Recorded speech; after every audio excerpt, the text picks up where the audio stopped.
안녕하세요. 고피디입니다. 오늘은 합법적인 에어비앤비 중 가장 수익률이 좋은 호스텔에 대한 이야기를 해보겠습니다.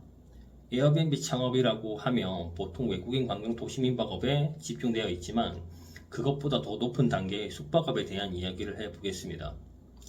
에어비앤비 창업 준비 중이시라면 무조건 도움되는 영상이니 끝까지 시청하세요. 에어비앤비를 하다 보면 무조건 숙소를 늘려가고 싶다는 생각이 들게 되어 있습니다. 이렇게 합리적인 비용과 시간으로 월세보다 높은 현금 흐름을 만들 수 있는 사업이기 때문이죠. 그래서 외국인 관광 도시민박업으로 에어비앤비를 시작하면 추가적으로 가족과 지인의 명의를 빌려서 늘려나가는 분들이 많은데 추후 무조건 머리 아픈 일이 10,000% 생깁니다. 제 경험입니다. 저는 3년 전에 이러한 고민을 하고 있을 때 구청 담당자랑 이야기를 하다 숙박업 중 호스텔에 대한 이야기를 듣게 되었습니다. 운이 좋게 마침 그 당시 저에게 컨설팅을 의뢰해 주신 분께서 찾은 매물이 부산의 호스텔 매물이었습니다. 컨설팅을 해서 오픈하고 보니 매출이 외국인 관광 도시 민박업보다 많게는 3배까지 잘 나왔습니다. 그때 든 생각이 앞으로는 무조건 숙박업으로 가야겠구나.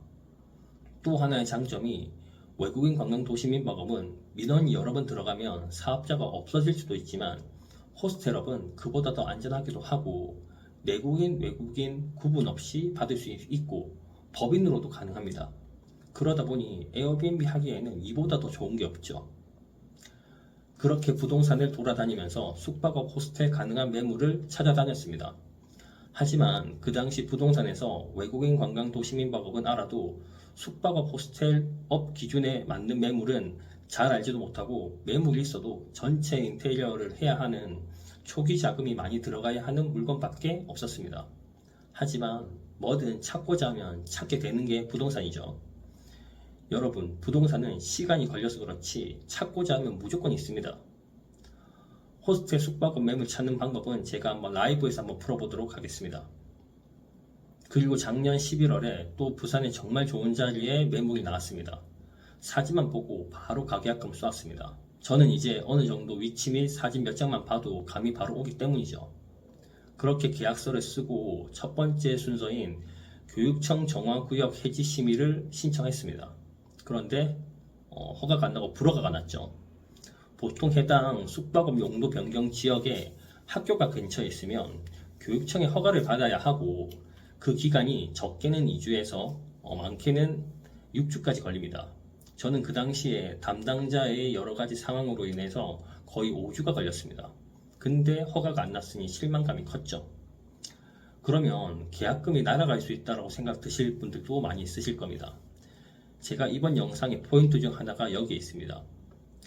이렇게 용도 변경을 임차인이 하는 계약 진행 시에는 부동산과 임대인에게 호스텔 허가가 나지 않을 경우 이 계약을 무효로 한다는 특약을 반드시 거는 것입니다. 호스텔 용도 변경의 기준은 상업지와 준주거 그리고 그 외 지역에는 상황에 맞게 가능합니다. 그리고 주변에 학교가 있으면 교육청 심사도 받아야 하고요. 저는 근처에 초등학교가 너무 가까이에 있고 그 외에 학교가 3개나 더 인근에 있어서 허가가 나지 않았습니다. 너무 아쉽고 안타까웠지만 어쩔 수가 없었습니다. 여기서 포인트 하나, 제가 계약서를 작성한 부동산과 건축사님도 허가가 나올 것이라고 보았기 때문에 가계약금을 바로 쏘았고 건물주 또한 그렇게 알고 있었지만 허가가 나지 않았죠. 외국인 관광 도시민박업으로 진행 시에도 허가가 나지 않으면 계약을 무효로 한다는 특약을 넣는 것을 추천드립니다. 근데 요즘은 이런 특약을 넣는다고 하면 계약을 안 하겠다고 배짱 튕기는 건물주 분들이 많아져서 매물을 놓칠까봐 걱정하시는 분들도 있지만 그런 거 하나 특약을 안 넣어주는 건물주라면 그 매물을 안 하시는 것을 추천드립니다. 건물주 잘못 만나면 게스트 잘못 만나는 것은 정말 귀여운 수준입니다. 절대 계약하지 마세요. 저는 이제 어떤 건물이 용도 변경이 가능한지에 대한 아웃라인을 알고 있기 때문에 그런 물건을 찾아 용도 변경을 진행하는 방향으로 가고 있습니다. 하지만 여러분들 같은 경우에는 용도 변경이 가능한 건물이 어떤 건지 판단하기 어렵기 때문에 전문적으로 하는 부동산과 건축사 분들을 컨택 후에 진행하는 방법을 추천드리겠습니다.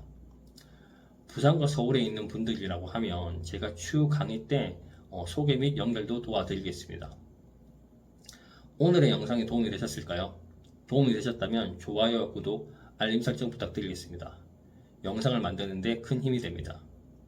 궁금한 점 댓글 남겨주시면 답변 및 영상으로 만들어 보겠습니다. 감사합니다.